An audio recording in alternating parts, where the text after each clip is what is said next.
రానున్న లోక్సభ ఎన్నికల్లో గులాబీ జెండా ఎగరాలని BRS working president KTR party శ్రేణులకు పిలుపునిచ్చారు. అందరం కలిసికట్టుగా పనిచేసి తెలంగాణలో అత్యధిక లోక్సభ స్థానాలు గెలిచే విధంగా ముందుకు సాగుదామన్నారు.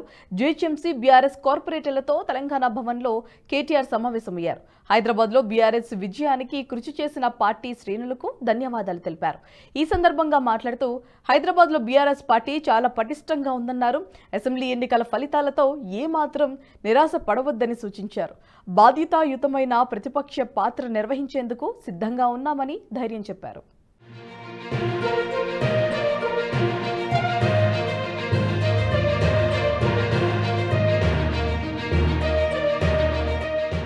వచ్చే ఏడాది 2024లో ఆంధ్రప్రదేశ్ సహా అసెంబ్లీ ఎన్నికలు జరగబోతున్న రాష్ట్రాలకు భారత ఎన్నికల సంఘం కీలక ఆదేశాలు జారీ చేసింది. ఎన్నికల విధుల్లో పాల్గొనాలనున్న అధికారుల బదిలీలపై కీలక సూచనలు చేసింది. సొంత జిల్లాలో పనిచేస్తున్న అధికారులను ఇతర జిల్లాలకు బదిలీ చేయాలని ఆదేశించింది. ఒకే చోట 3 ఏళ్ల కంటే ఎక్కువ కాలం పనిచేస్తున్న అధికారులను తక్షణమే బదిలీ చేయాలని రాష్ట్రాలను ఆదేశించింది.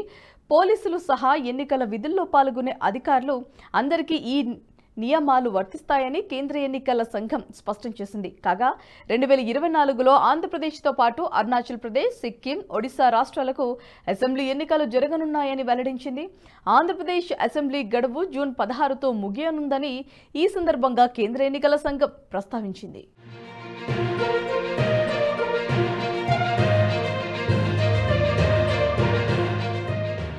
ఈ వీడియో మీకు నచ్చినట్టయితే లైక్ చేయండి, 10 మందికి షేర్ చేయండి. అలాగే కామెంట్ల రూపంలో మీ అభిప్రాయాలను మాతో పంచుకోండి. Nationalist hub group of channels ను సబ్స్క్రైబ్ చేసుకుని తెలుగునాట జాతీయవాద జర్నలిజాన్ని ప్రోత్సహించండి. ఈ వీడియో కింద ఉన్న బెల్ ఐకాన్ పై క్లిక్ చేయడం మర్చిపోవద్దు.